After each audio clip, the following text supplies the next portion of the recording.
2020 ഫെബ്രുവരി 6 കൊച്ചിയിൽ വെച്ച് നടത്തപ്പെട്ട Bob Marley ഫെസ്റ്റിനെ പറ്റി ഒരുപക്ഷെ നിങ്ങൾ കേട്ടിട്ടുണ്ടാവും.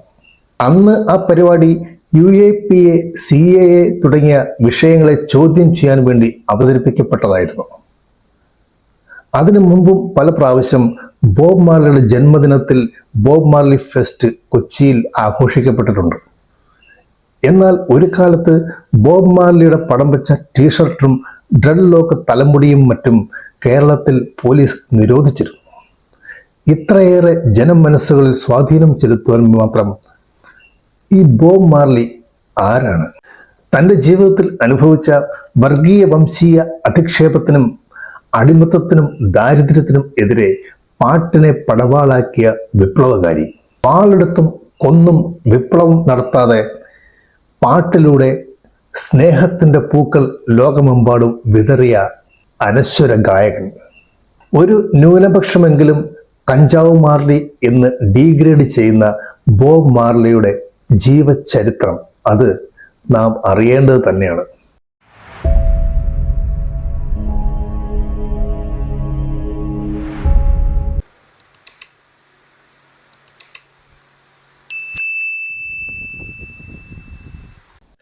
വെസ്റ്റ് ഇൻഡീസിലെ കരീബിയൻ കടലിൽ സ്ഥിതി ചെയ്യുന്ന ജമൈക്ക എന്ന ദ്വീപ് 1655 മുതൽ സ്പാനിഷ് സാമ്രാജ്യത്തിൽ നിന്നും ബ്രിട്ടൻ പിടിച്ചെടുത്ത് തങ്ങളുടെ കോളനിയാക്കി മാറ്റിയ ജമൈക്കയിലെ സെന്റ് ആൻ പാരിസിലെ 9 മൈലിലുള്ള ഒരു ഫാമിൽ 1945 ഫെബ്രുവരി 6 ബോബ് മാർലിയുടെ ജനനം. പിതാവ് പാരിഷ്കാരനായ നോർവൽ സിൻക്ലെയർ എന്ന ഒരു വെള്ളക്കാരനാണ്. സെഡല്ല മാൽക്കം എന്നു പേരുള്ള ഒരു കറുത്തവർഗക്കാരിയാണ് അമ്മ. മാർലി എന്നത് പിതാവിൻ്റെ കുടുംബ പേരാണ്. ബ്രിട്ടീഷ് സൈന്യത്തിൽ ജോലി നോക്കിയിരുന്ന നോർവലിന്റെ 64-ാം വയസ്സിലാണ് ബോബ് മാർലി ജനിക്കുന്നത്.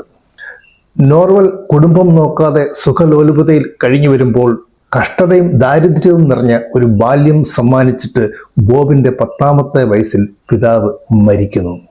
ബോബിന്റെ മുത്തശ്ശിയായിരുന്ന ഒമരിയ സംഗീത നൈപുണ്യമുള്ള ഒരു സ്ത്രീയായിരുന്നു. തൻ്റെ ബാല്യകാലങ്ങളിൽ മുത്തശ്ശി മടിയിൽ കിടത്തി തങ്ങൾ അനുഭവിച്ചുകൊണ്ടിരിക്കുന്ന വേദനകളും അടിമത്തങ്ങളെക്കുറിച്ചും കഷ്ടതകളെക്കുറിച്ചുമൊക്കെ ഗ്രാമീണത്വം തുളുമ്പുന്ന സംഗീതങ്ങളായി വാർദ്ധക്യ സഹജമായ വിറയാർന്ന നാദത്താൽ ബോബിനെ പാടിക്കേൾപ്പിക്കുമായിരുന്നു. ബോബിന്റെ പ്രൈമറി സ്കൂളിലെ കൂട്ടുകാരനായിരുന്ന ബണ്ണി വെയ്ലറുടെ പിതാവ് തഡിയസ് ലിവിങ്സ്റ്റണുമായി ബോബിന്റെ അമ്മ പ്രണയത്തിലാവുകയും അങ്ങനെ 12-ാമത്തെ വയസ്സിൽ 9 മൈൽ വിട്ട് ട്രെഞ്ച് ടൗണിലെ ബണ്ണിയുടെ വീട്ടിലേക്ക് ബോബും അമ്മയും താമസം മാറുന്നു. അവിടെ വെച്ച് ബോബും ബണ്ണി വെയ്ലറും ചേർന്ന് ഒട്ടേറെ സംഗീത പര്യവേഷണങ്ങൾ നടത്തുന്നുണ്ട്. അന്ന് നിലവിലിരുന്ന സ്കാ എന്ന സംഗീത ശാഖയെയും യുണൈറ്റഡ് സ്റ്റേറ്റ്സ് റേഡിയോയിൽ നിന്നുള്ള R&B അഥവാ റിഥം ആൻഡ് ബ്ലൂ മ്യൂസിക് സ്റ്റൈലും പിൻപറ്റി ബണ്ണി വെയ്ലിനെയും പീറ്റർ ടോഷ് എന്നു പേരുള്ള മറ്റൊരു പാട്ടുകാരനെയും ചേർത്ത് മാർലി ഒരു വോക്കൽ ഗ്രൂപ്പ് രൂപീകരിക്കുന്നു. ടീനേജേഴ്സ് എന്ന് ആദ്യം പേരിട്ട ആ ഗ്രൂപ്പിന് പിന്നീട് the Wailing Rude Boys, the Wailing എന്നുമൊക്കെ മാറി മാറി പേരിട്ടെങ്കിലും അവസാനം വെയിലേഴ്സ് എന്ന നാമകരണം ചെയ്യുന്നു.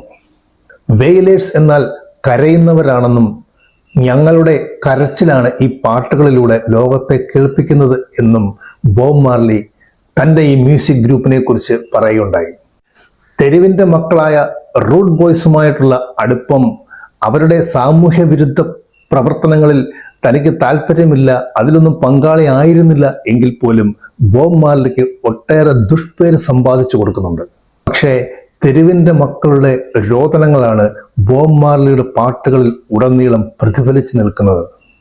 1962 ഫെബ്രുവരിയിൽ 1 cup of coffee, do you still love me, terror എന്നീ ഗാനങ്ങൾ വെയിലേഴ്സിന്റെ നേതൃത്വത്തിൽ രചിച്ച് സംഗീതം നൽകി റെക്കോർഡ് ചെയ്യപ്പെടുകയുണ്ടായി. വെയിലേഴ്സിന്റെ ആദ്യ സിംഗിൾ സോങ് ആയ സിമ്മർ ഡൗൺ 1964 70,000-ഓളം കോപ്പികൾ വിറ്റ് ജമൈക്കയിൽ 1-ാം സ്ഥാനത്തെത്തുന്നു.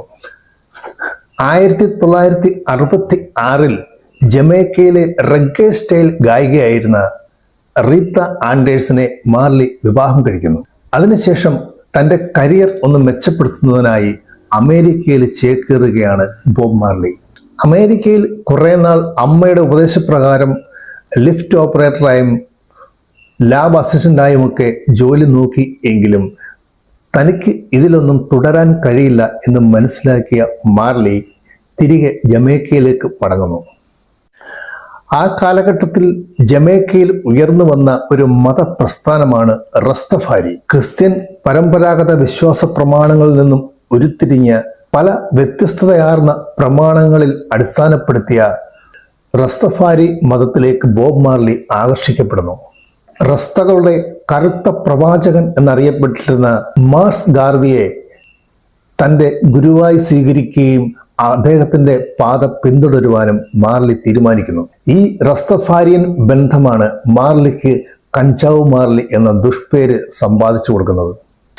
ഗ്രൗണ്ടേഷൻ എന്നറിയപ്പെട്ടിരുന്ന റസ്തഫാരികളുടെ യോഗങ്ങളിൽ പ്രധാനമായും സംഗീതം, ജപം, പല വിഷയങ്ങളിലുള്ള ചർച്ചകൾ കൂടാതെ കഞ്ചാവ് വലിയും ആ പരിപാടിയുടെ ഒരു ഭാഗമായിരുന്നു.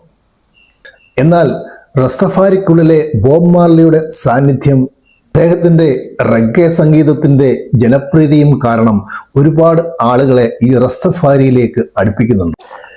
കഞ്ചാവ് നിയമവിധേയമാക്കണമെന്ന് മാർലി വാദിക്കുകയും പാട്ടുകളിലൂടെ അത് പ്രചരിപ്പിക്കുവാനും തുടങ്ങി. പിന്നീട് ജടപിടിച്ച മുടിയും കഞ്ചാവ് വലിക്കാരനുമായ റെഗെ സംഗീതജ്ഞനായ ബോബ് മാർലിയാണ് ലോകം കാണുന്നത്. അക്കാലത്ത് നിലവിലിരുന്ന റെഗെ സംഗീതത്തിന്റെ പ്രധാന ഡെവലപ്പറായിരുന്ന ലെസ്ലി കോഗുമായി ചേർന്ന് മാർലി റെഗെ സ്റ്റൈൽ സംഗീതത്തിന് പുതിയൊരു ഇമ്പാക്റ്റ് നൽകി. തങ്ങളുടെ വെയിലേഴ്സ് ഗ്രൂപ്പ് വഴി ഒരു പിടി അടിപൊളി ഗാനങ്ങൾ റെക്കോർഡ് ചെയ്ത് വെയിലേഴ്സ് പുറത്തിറക്കി.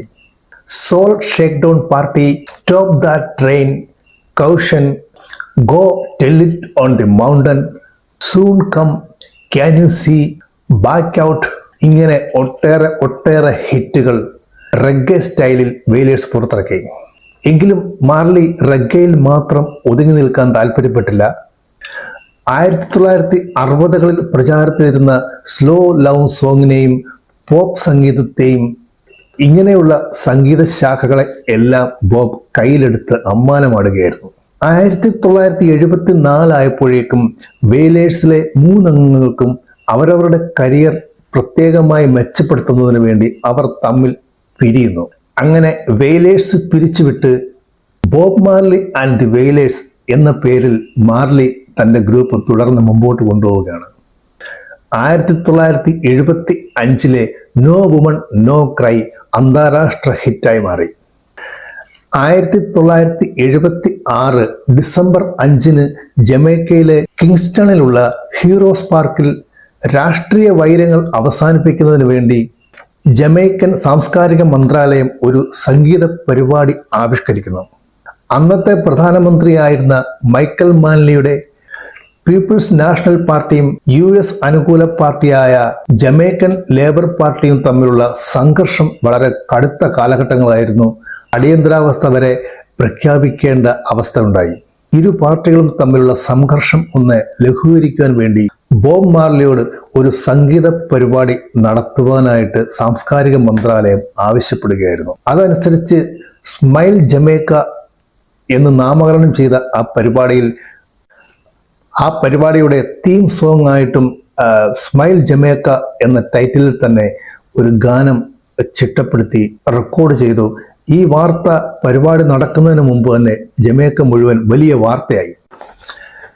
രാഷ്ട്രീയപരമായി മാർലിക്ക് നിഷ്പക്ഷ നിലപാടായിരുന്നു എങ്കിലും ഈ പരിപാടി നടത്താൻ തീരുമാനിക്കുന്നതോടുകൂടി മാർലിക്ക് PNP പാർട്ടിയോടാണ് അനുഭാവം കൂടുതലെന്ന് ഒരു വിഭാഗം ആൾക്കാരെങ്കിലും തെറ്റിദ്ധരിക്കുകയും അങ്ങനെ ഒരു ദിവസം തൻ്റെ വസതിയിൽ സംഗീത പരിപാടിയുടെ പ്രാക്ടീസ് നടന്നുകൊണ്ടിരിക്കുന്ന സമയത്ത് ഒരു സംഘം അജ്ഞാതർ മാർലിയും കൂട്ടരെയും ആക്രമിക്കുന്നു. മാർലിയുടെ നെഞ്ചിലും കയ്യിലും വെടിയുണ്ടകൾ തുളഞ്ഞു കയറി എങ്കിലും മരണത്തിന് കീഴ്പ്പെടാതെ രക്ഷപ്പെട്ടു. എന്നാൽ ഭാര്യ റീത്ത ആൻഡേഴ്സനും കൂട്ടുകാർക്കും ഗുരുതരമായ പരുക്കുകളും ഏൽക്കുന്നുണ്ട്. എങ്കിലും വധശ്രമത്തിന് 2 നാളുകൾക്ക് ശേഷം നിശ്ചയിക്കപ്പെട്ട പരിപാടിയിൽ പൂർവാധികം ശക്തിയോടുകൂടി തന്നെ മാർലി പങ്കെടുക്കുന്നു. തെറ്റിദ്ധരിക്കപ്പെട്ട തൻ്റെ വ്യക്തിത്വത്തെ ഓർത്തുള്ള വേദന ആ പ്രോഗ്രാമിൽ ഉടനീളം വ്യക്തമായി കാണാമായിരുന്നു. ശത്രുക്കളുടെ പോലും കരളലിയിക്കുന്ന നാദത്തിൽ സ്മൈൽ ജമൈക്കൻ മണ്ണിൽ ഒരു വികാരമായി മാറി. പിന്നീട് അധികം വൈകാതെ മാർലി ഇംഗ്ലണ്ടിലേക്ക് താമസം മാറുന്നു. അവിടെ വെച്ചും ഒട്ടേറെ ആൽബങ്ങൾ പുറത്തിറക്കി. ഇടയ്ക്ക് കഞ്ചാവ് കൈവശം വെച്ചതിന് അവിടെ വെച്ച് പോലീസ് അറസ്റ്റ് ചെയ്യുകയും കുറെ നാളത്തേക്ക് ശിക്ഷിക്കപ്പെടുകയും ചെയ്യുന്നു. ശിക്ഷ കഴിഞ്ഞ് പുറത്തിറങ്ങിയതിന് ശേഷം വീണ്ടും ജമൈക്കയിൽ മടങ്ങിയെത്തി. അവിടെ വൺ ലവ് വൺ കൺസേർട്ട് എന്നൊരു സംഗീത പരിപാടി സംഘടിപ്പിക്കുന്നു. ആ പരിപാടിയുടെ വേദിയിൽ വെച്ച് പരസ്പരം മല്ലടിച്ചുകൊണ്ടുവരുന്ന മൈക്കൽ ആൻലിയെയും എതിർ പാർട്ടി നേതാവ് എഡ്വേർഡ് സീഗയും മാർലിയുടെ അഭ്യർത്ഥന പ്രകാരം പരസ്പരം കൈ കൊടുപ്പിച്ച് ഒരുമിപ്പിച്ചു. ഒരു അമേരിക്കൻ എഴുത്തുകാരനും ജേർണലിസ്റ്റുമായിരുന്ന മൈക്കൽ ഗിൽമോർ മാർലിയെക്കുറിച്ച് പറഞ്ഞത് ശ്രദ്ധേയമാണ്. ലോകത്ത് സമാധാനം എങ്ങനെ എളുപ്പത്തിൽ കൊണ്ടുവരാം എന്ന് പാടുകയായിരുന്നില്ല മാർലി, മറിച്ച് ഭൂമിയിലെ നരകം എത്ര എളുപ്പത്തിൽ എങ്ങനെ വരും എന്ന് പാടുകയായിരുന്നു. ദക്ഷിണാഫ്രിക്കൻ വർണ്ണ വിവേചനത്തിനോടുള്ള തൻ്റെ എതിർപ്പ് വാർ എന്ന ഗാനത്തിൽ വളരെ പ്രകടമാണ്. 1977 ജൂലൈയിൽ മാർലിയുടെ വലത്തുകാലിലെ പെരുവിരലിലെ നഖത്തിനടിയിൽ മെലനോമ ഉണ്ടെന്ന് സ്ഥിരീകരിക്കുന്നു. എന്നാൽ അത് ഫുട്ബോൾ കളിക്കിടെ പറ്റിയ പരുക്കാണെന്ന് തെറ്റിദ്ധരിക്കപ്പെട്ടു എങ്കിലും പിന്നീട് അക്കറന്റ് ലെന്റിജിനസ് മെലനോമ ആണ് എന്ന് സ്ഥിരീകരിക്കുന്നുണ്ട്. വിരൽ മുറിച്ചു മാറ്റണം എന്ന് ഡോക്ടർമാർ ആവശ്യപ്പെട്ടിരുന്നു എങ്കിലും മാർലി അതിന് തയ്യാറായില്ല. ക്യാൻസറിന്റെ കഠിന വേദനയിലും 1980കളിൽ ഒരു ലോക പര്യടനം തന്നെ മാർലി ഷെഡ്യൂൾ ചെയ്യുന്നു. യൂറോപ്പിൽ മിക്കയിടത്തും സ്റ്റേജുകളിൽ തൻ്റെ വേദനകൾ മറന്ന് മർദ്ദിതർക്കും പീഡിതർക്കും അവഗണിക്കപ്പെട്ടവർക്കും വേണ്ടി മാർലിയുടെ നാദം ഉയർന്നു കേട്ടു. മിലാനിൽ നടത്തിയ പാർട്ടിയിൽ മാത്രം 100,000-ഓളം ആളുകൾ പങ്കെടുത്തിരുന്നു. മാർലിയുടെ ഏറ്റവും അവസാനത്തെ മ്യൂസിക് ഷോ 1980 ജൂലൈ 20 ന്യൂയോർക്കിലെ മാഡിസൺ സ്ക്വയർ ഗാർഡനിൽ അവതരിപ്പിക്കപ്പെട്ടു. സെപ്റ്റംബർ 21 കാലത്തെ ജോഗിങ്ങിനിടെ കുഴഞ്ഞു വീണ മാർലിയെ ആശുപത്രിയിൽ പ്രവേശിപ്പിക്കുന്നു. വളരെ മാരകമായി തന്നെ ശരീരത്തിന്റെ മറ്റു ഭാഗങ്ങളെയും ക്യാൻസർ കാർന്നു തിന്നു തുടങ്ങിയിരുന്നു. ചികിത്സ പരാജയമാണെന്ന് മനസ്സിലാക്കിയ മാർലി സ്വന്തം നാട്ടിലേക്ക് തന്നെ മടങ്ങാൻ തീരുമാനിക്കുന്നു. അങ്ങനെ 1981 മെയ് 11 തൻ്റെ വസതിയിൽ 36-ാം വയസ്സിൽ ബോബ് മാർലി എന്ന ഇതിഹാസം ഭൗതികമായി അവസാനിച്ചു.